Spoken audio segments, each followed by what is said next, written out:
Hey, what's up? This is Greg. How are you guys doing tonight?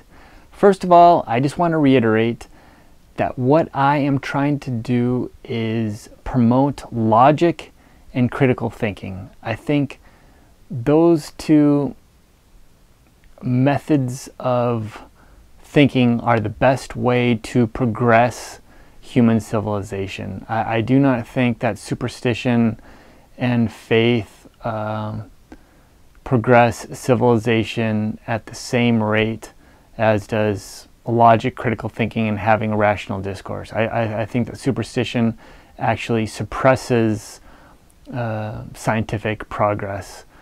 And I think YouTube is a great format to have a battle of ideologies.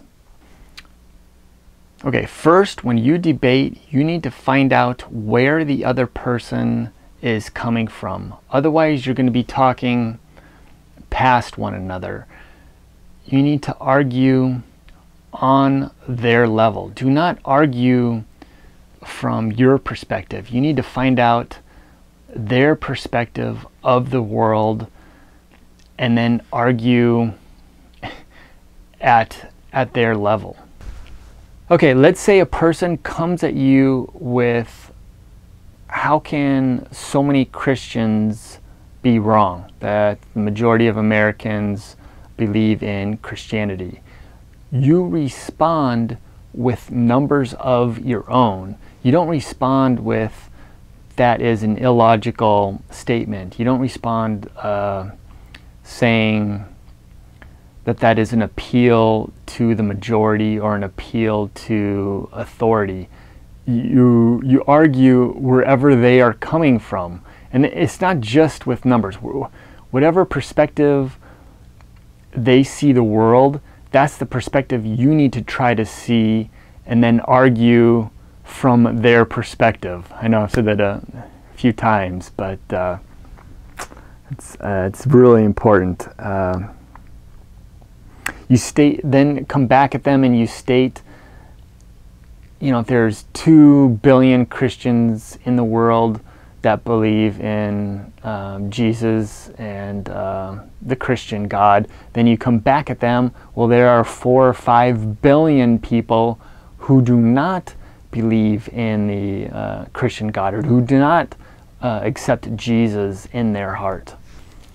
Okay, here are some numbers. When Christians come at you with numbers and with majority, you respond to them with numbers. Here's a few studies that I'd like to read to you.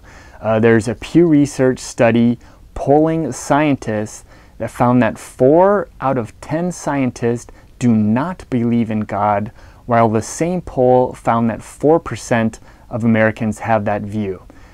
So there is a massive difference. 4% of normal people do not believe in God, while 40% of scientists do not believe in God. So from this study, it seems that as a person increases in their educational level, as their IQ increases, they have a tendency to not believe in God. And I'd like for Christians to respond to that. Why is there a massive majority of deep Southern people whose IQs are below average, who has a higher percentage of belief in a God than the average? So the average was, I think it's like 85% or something like that. And it's in the 90 percentile that deep Southern people who live in the southern states believe in God. So it's just unbelievable that as a person increases in their intelligence, in their educational level, that they do not believe in God. And I need a response to that. If you're going to argue numbers, here's some numbers back at you, and it'd be interesting. I never get a response to that. Another study showed that 6%, so instead of 4%, this one showed 6% are atheistic or agnostic. And 38% of graduating seniors from Harvard came out saying they are atheist or agnostic. And these are just the people that came out.